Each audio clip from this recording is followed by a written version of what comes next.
Саламатсыздарбы, Улуттук каналда сиздер ойордо программасын көрүп жатасыздар. Бүгүн биз алдыңкы 2 аптадан кийин өтө турган 25 декабрга белгиленген курултай туурасында кеп кылабыз. Бул дагы ушул биздин коом үчүн өзгөчө окуя, анын 4-чү жолкусу болот деп күтүп жатабыз. Жана ар бир курултай бизге эмне берет, анын маани-маңызы кандай болуш керек, бул жолку курултайдан биз эмне ала алабыз, эмнени көрө алабыз деген сыяктуу олуттуу суроолорду жаратып келе жатат. Баш мыйзамыбызга кирип, өзүнүн мыйзамдык ордун тапкандан кийинки учурда мына 4-чү жолу өткөнү жатат. Артта калган 3 жолку курултайдын алкагында биз түрдүү маселелерди көтөргөндүгүбүздү, ушул өлкөнүн өнүгүшү, социалдык маселелер, тиричилик көйгөйлөрүнө басым жасалгандыгын дайыма айтып келдик. Жана улам кийинки этабында, улам кийинки курултайлардын алдында бул курултай кандай болуш керек, аны кантип өткөрөбүз, канткенде анын орындагы бекемдейбиз деген суроолор көбүрөөк талкууланып атат. Түрдүү пикирлер бар. Мунун баардыгы ошол курултай чын эле өзүнүн даражасындай, эл күткөндөй, мыйзамда белгиленгендей, маңызына жеткидей бир ордун тапса, ошо тереңдикке жетсе, биз ошол курултайды улам кийинки өтүшүндө күчтүү институт катарында көрө баштасак деген аракеттин, максаттын тегерегинде жүрүп аткандыгын биз жакшы билебиз. Бүгүн болсо ушул жааттагы сөзгө талкуу кылсак деп студиябызга чакырган коноктор менен тааныштырайын. Саясаттануу илимдеринин доктору профессор Жолборс Жоробеков ага келди. Курултайды уюштуруу комитетинин мүчөсү Болот Исаев ага студиябызда. Гарба Орозматов, Улуттук жазуучулар союзунун мүчөсү, 4-чү курултайдын делегаты, жана Төлөнбек Абдыров, экономика илимдеринин доктору профессор, 4-чү курултайдагы. Ойлойм, бул эмки дагы баягы курултайларда бул өзүнүн ордун аябай жакшы табат. Анан баягы керек из катары деп деле ошол белгилеп кетсем болот да. Гарба, сиздин пикир? Азыркы учурдагы мунун маанисин биз толук түшүнүп атабызбы? Биринчи ушул курултайды деген сөздүн маанисин биринчи анализдеп алгым келип турат.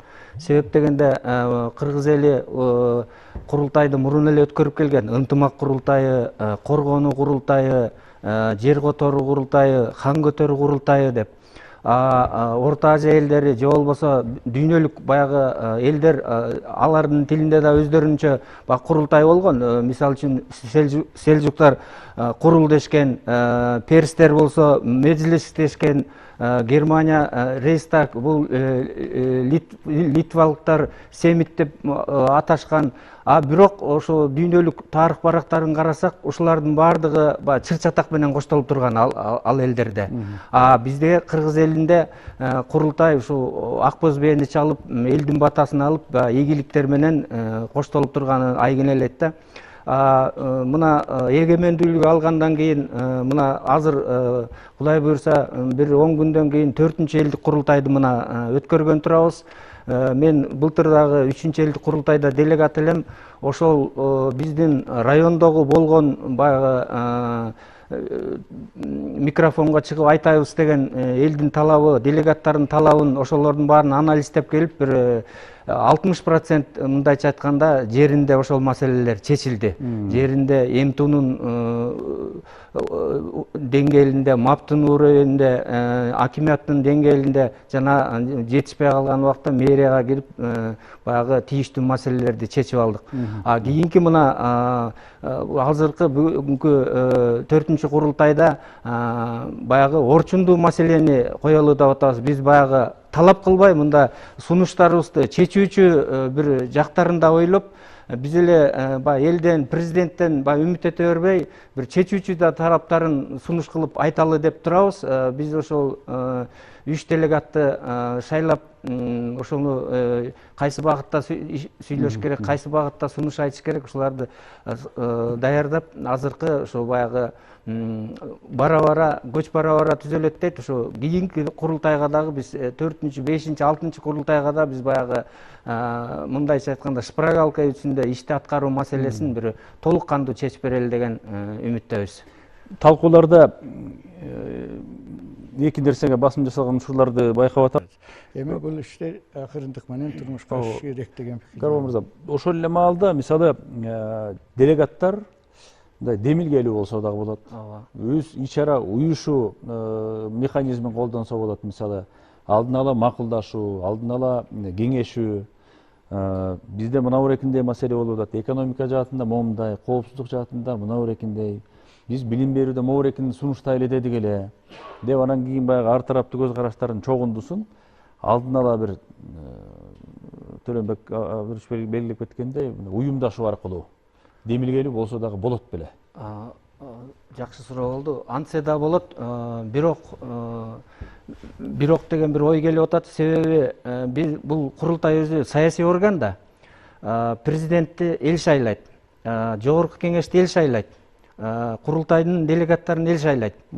Ал эми эл шайлаган ушул саясий органдар ар убакта бир талаш тартыштуу маселеде болуп келген. Негизи полемика, диалог, бир талаш тартыш болбосо, бул анда курултайдын уюшулганын эмне кереги бар? Ошол тартыш менен анан тактыкка жатып, анан президентибизге жетип, аткаруу комитетине жетип, анан иштер аткарылат да.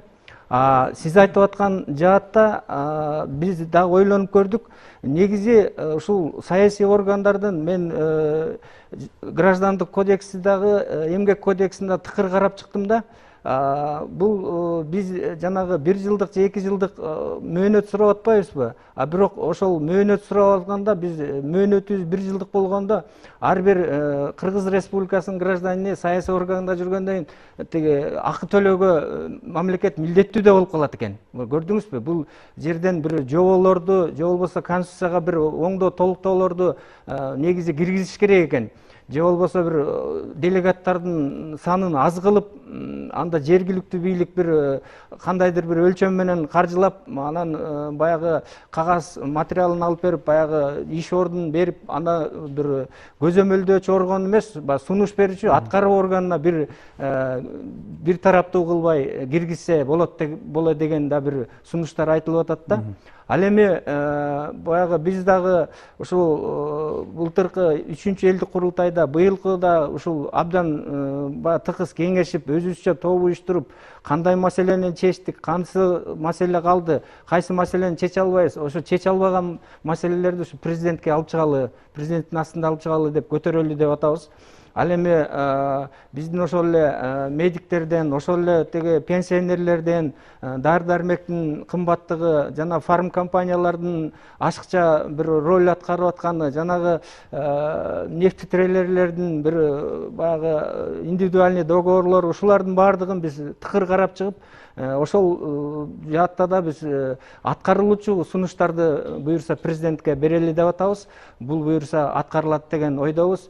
Андан тышкары эми жана сиз айтып атпайсызбы, ошол топтор эми топ-топко биригип алуу оңой эле, бир талкуу жаратып. Бирок ар кайсы аймактан, региондон келет экен, ар кандай ойдогу адамдар келет экен. Баягы биздин ойду алар түшүнбөйт, алардын оюн биз түшүнбөйт.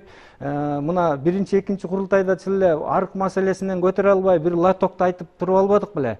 Ушул президентке чейин бир латок жергиликтүү райондук деңгээлде аткарыла турган маселени биз жогорку трибунага алып чыгып алганбыз да. Бул өтө эле уят иш. Аны жергиликтүү эле аткаруу комитети эле аткарып койчу иштер эле.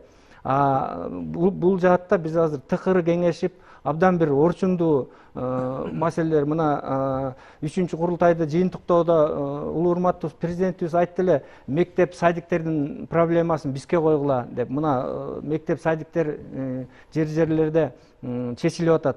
Бирок кээ бир чечилбеген дагы жерлер бар. Муну биз эми жергиликтүү акиматтарга, мэрияга заявкабызды бердик. Алар дагы азыр тыкыр иштеп атат. Ошондуктан биз көч бара-бара түзүлөт дегендей болуп, биз эми биз баягы мөөнөт алабызбы, албайбызбы, бул эми өзүнчө бир иш. Бирок баары бир кыргыз элинин өнүгүшүнө, өсүшүнө биз баары бир республиканын атуулу катары салымыбызды кошо бермекчибиз. Мен ошо кошпойн, себеби биз албетте тарыхтын эмесинде бир 30-35 жыл бул кичинекей гана убакытта. Мен да кээде ойлономун. Эми парламентаризмди, азыркы саясий процесстерди бизде кандай ишенүүгө болот. Киргизилип бул жолго коюлат деген ишеничтемин. Рахмат, урматтуу катышуучулар, ырайсыздык билдирем. Биз канчалык талкуу жүргүзүп, сиздер белгилегендей талашып турсак, улам кийинки этабында курултай өзүнүн маңызына келип, маңызы бекемделип, маселелер тереңдеп, кененден каралып, анан чын эле биз айтып атканда ушул багыттуу, келечектүү, анан улуттун кызыкчылыгын, мамлекеттин кызыкчылыгын камтып турган бир олуттуу демилгелердин бир аянтына айланат деп күтөбүз. Ийгиликтерди каалайбыз. Кезектеги курултайдын жыйынтыгы дагы, натыйжасы дагы ушул биздин кызыкчылык, элдин, мамлекеттин эртеңи үчүн кызмат кылсын. Ыраазычылык билдиребиз.